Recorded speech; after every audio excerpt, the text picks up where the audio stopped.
ओम शांति। 27/9/1971 बाबा के अव्यक्त मधुर महावाक्य। मुरली का टाइटल है स्नेह की शक्ति द्वारा सत्यता की प्रत्यक्षता। बाबा कहे, इस समय सभी की स्मृति में व नयनों में क्या है? एक बात है व दो हैं, व एक में दो हैं। वह क्या है? बच्चों ने कहा, एक ही बाप है।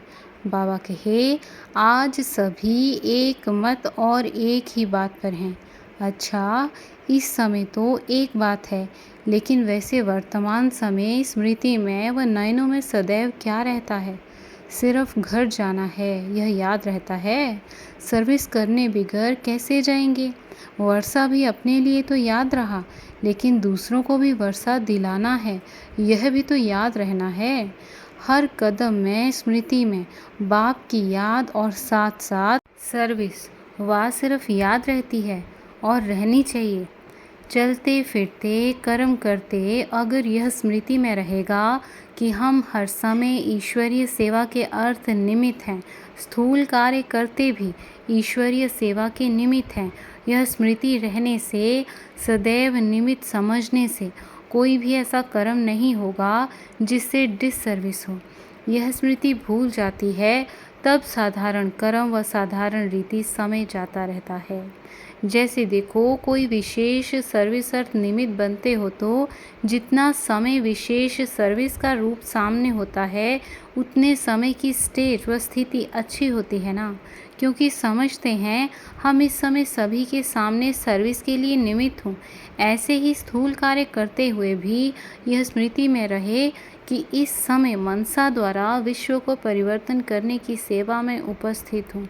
तो क्या स्थिति रहेगी? अटेंशन रहता है, चेकिंग रहती है। इस प्रकार अगर सदा अपने को विश्व की स्टेज पर विश्व कल्याण की सेवा समझते हो तो फिर साधारण स्थिति व साधारण चलन व अलबेलापन रहेगा और कितना समय व्यर्थ जाने से सफल हो जाएगा। जमा का खाता कितना बढ़ जाएगा। ऐसे कोई के ऊपर बहुत बड़ी जिम्मेवारी होती है तो वह एक एक सेकेंड अपना अमूल्य समझते हैं। अगर 1-2 मिनट भी व्यर्थ चला जाए तो उनके लिए वह 2 मिनट भी बहुत बड़ा समय देखने में आता है।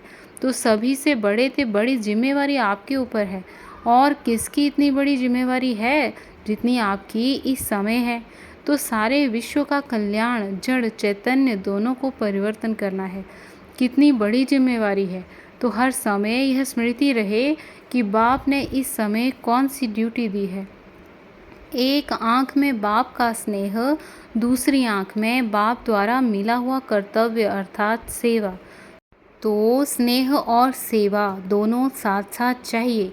स्नेही भी प्रिय हैं, लेकिन सर्विसेबल ज्ञानी तो आत्मा अति प्रिय हैं। तो दोनों ही साथ साथ चाहिए। अपनी स्थिति जब दोनों की साथ साथ स्मृति होगी तब ही सर्विस करने के समय स्नेही मूर्त भी होंगे। लेकिन सिर्फ स्नेह भी नहीं चाहिए, स्नेह के साथ और क्या चाहिए? बच्चों ने कहा, शक्ति रूप। बाबा कहे, शक्ति रूप तो होंगे ही, लेकिन शक्ति रूप का प्रत्यक्ष रूप क्या दिखाई देगा? सर्विस की रिजल्ट में नंबर किस आधार पर होते हैं?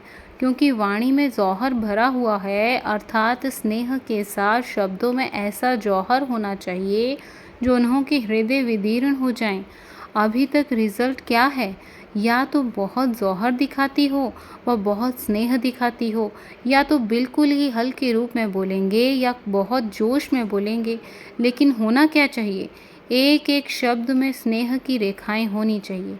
फिर भले कैसे भी कड़वे शब्द बोलेंगे तो हृदय में लगेंगे ज़रूर, लेकिन वह शब्द कड़वे नहीं लगेंगे, यथार्थ लगेंगे। अभी अगर शब्द तेज बोलते हैं तो रूप में भी तेजी का भाव दिखाई देता है, जिससे कई लोग यही कहते हैं कि आप लोगों में अभिमान है व अपमान करते हो। लेकिन एक तरफ ठोकते जाओ, दूसरे तरफ साथ साथ स्नेह भी देते जाओ, तो आपके स्नेह की मूर्त से अपना तिरस्कार महसूस नहीं करेंगे, लेकिन यह अनुभव करेंगे कि हम आत्माओं के ऊपर तरस है। तिरस्कार की भावना बदल तरस महसूस करेंगे। तो दोनों साथ साथ चाहिए ना। कहते हैं ना, मखमल की जुत्ती लगानी होती है तो सर्विस के साथ अति तरस भी हो और फिर साथ साथ जो अयथार्थ बातें हैं उनको यथार्थ करने की खुशी भी होनी चाहिए।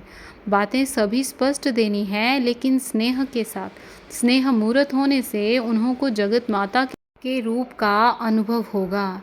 जैसे माँ बच्चे को भले कैसे भी शब्दों में शिक्षा देती है, तो माँ के स्नेह कारण वह शब्द तेज व कड़वे महसूस नहीं होते। समझते हैं माँ हमारी स्नेही है, कल्याणकारी है। वैसे ही आप भले कितना भी स्पष्ट शब्दों में बोलेंगे, लेकिन वह महसूस नहीं करेंगे।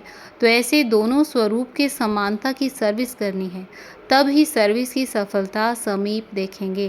कहाँ भी जाओ तो निर्भय होकर, सत्यता की शक्ति स्वरूप होकर, ऑलमाइटी गवर्नमेंट के सीआईडी के ऑफिसर होकर उसी नशे से जाओ। इस नशे से बोलो, नशे से देखो, हम अनुचर हैं।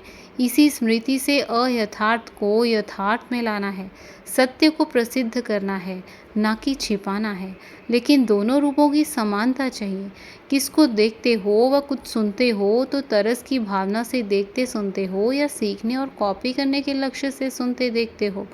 आजकल की जो भी अल्प सुख भोगने वाली आत्माएं प्रकृति दासी के शो में दिखाई देती हैं, उन्हों के शो को देखकर स्थिति क्या रहती है।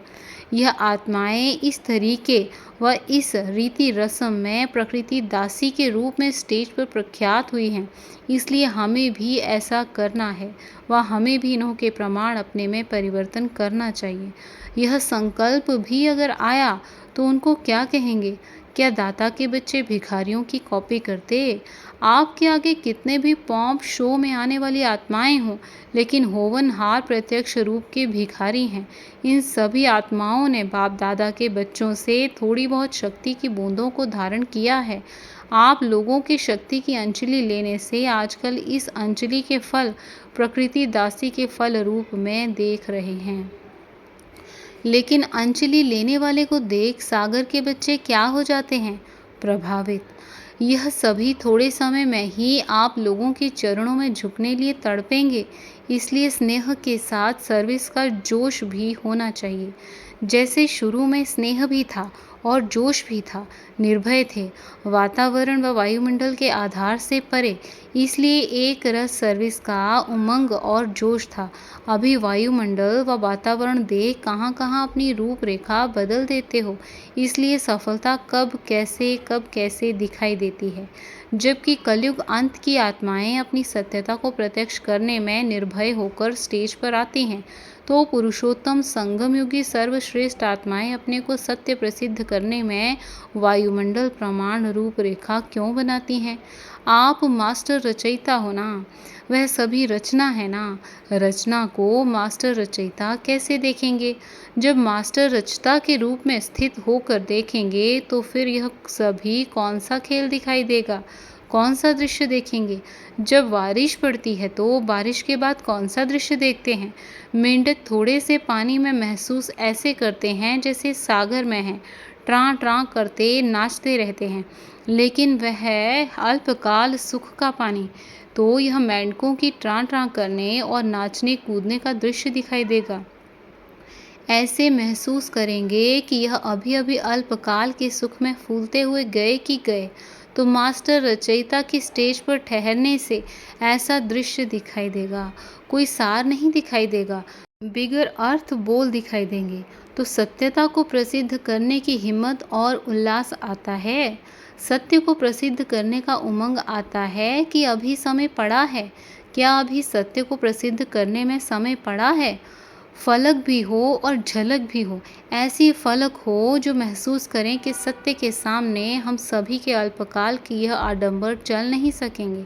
जैसे स्टेज पर ड्रामा दिखाते हैं ना, कैसे विकार विदाई ले हाथ जोड़ते, सिर झुकाते हुए जाते हैं। यह ड्रामा प्रैक्टिकल विश्व की स्टेज पर दिखाना है। अब यह ड्रामा की स्टेज पर करने वाला ड्रामा बेहद के स्टेज पर लाओ। इसको कहा जाता है सर्विस। ऐसे सर्विसेबल विजयी माला के विशेष मणके बनते हैं, तो ऐसे सर्विसेबल बनना पड़े। अभी तो एक प्रैक्टिस कर रहे हैं, पहले प्रैक्टिस की जाती है तो छोटे छोटे शिकार किए जाते हैं, फिर होता है शेर का शिकार। लास्ट प्रैक्टिकल पार्ट हूबहू ऐसे देखेंगे जैसे यह छोटा ड्रामा। तब एक तरफ जय जयकार और एक तरफ हाहाकार होगी, दोनों एक ही स्टेज पर। अच्छा, ओम शांति।